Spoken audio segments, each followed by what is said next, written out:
Domestic समझौता में आखिरकार शानजे ने प्रपोज कर ही दिया सरमत को और वो उसके साथ मोहब्बत करना भी शुरू हो चुकी है। लेकिन इस बार जुहेब जो के अपने बाबा के साथ बिल्कुल गलत करने जा रहा है। आने वाली किसकी मुकम्मल कहानी में आप सभी दोस्त देखेंगे। सरमत और उसकी फैमिली जब इस घर में आते हैं तो यहाँ पर आकर बहुत ज्यादा हैरान रह जाते हैं कि इतना बड़ा घर और इतने अमीर लोग कैसे सरमत के हत्थे चढ़ गए। चाय पीते हैं, बहुत ज्यादा खुश होते हैं। यहाँ पर शान से भी सरमत को घर आया देखकर, उसके पेरेंट्स को घर आया देखकर बहुत ज्यादा खुश होती है। उनके चले जाने के बाद आखिरकार उसे कॉल कर देती है। यहाँ पर सरमत बहुत ज्यादा खुश होता है। शान से कहती है कि सुनो सरमत, मैं तुम्हें कुछ कहना चाहती हूँ। सरमत कहता है कहो ना कुछ। सरमत रियली आई लव यू। यह बात सुनने के बाद यहाँ पर सरमत बहुत ज्यादा खुश होता है। आखिरकार उसकी चाल कामयाब हो ही गई। यहाँ पर जब उसके घर वाले आए होते हैं तो रुहेल की माँ हुस्ना उसके पास आ जाती, कहती है कि वो लड़का अपने पूरे खानदान को यहाँ पर लेकर आया है सिर्फ और सिर्फ शानसे के लिए। उधर घर में जाकर आखिरकार सरमत के बाबा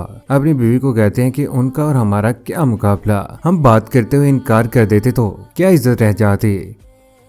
उधर आखिरकार रुहेल जो के शानसे के सामने आ जाता है, कहता है कि मेरी बात सुनो, तुम क्या चाहती हो? मैं तुम्हारे साथ मोहब्बत करता हूँ, पहले ही मैं तुम्हारे साथ अपनी फीलिंग शेयर कर चुका हूँ। बेहतर होगा कि तुम मेरे बारे में सोचो। उसना पुप्पो जो कि अपने बेटे को लेकर बहुत ज्यादा संजीदा हो चुकी है, पहुंच ही जाती है वकार साहिब के सामने, कहती है कि रुहेल की शादी में तुम्हारी बेटी शानसे के साथ करवाना चाहती हूँ। यहाँ पर बोल पड़ते हैं वकार साहिब, कहते हैं कि आपा आपकी खुशी सर आंखों पर, अगर आपको इस बात के ऊपर खुशी है तो मैं अपनी बेटी आप लोगों को देने के लिए तैयार हूँ। उधर किचन में नरगिस काम कर रही होती है, उनके पास रुहेल आ जाते हैं। नरगिस को काम करता देखते हैं और कहते हैं कि बहुत मेहनत कर रहे हैं आप, इस घर को आप अपना समझकर अच्छे तरीके से संभाल भी रहे हैं। दूसरी जानिब घर में अलीजे जो कि बहुत ज्यादा संजीदा हो चुके, वो तो इस बार चाहती ही नहीं है कि रुहेल के साथ किसी किस्म का रिश्ता हो शानसे का। कहती है कि बेहतर तो यही है कि शानसे की भी खुशी जानी जाए और उसकी राय भी, उसकी मर्जी मालूम करना बहुत इंपॉर्टेंट है।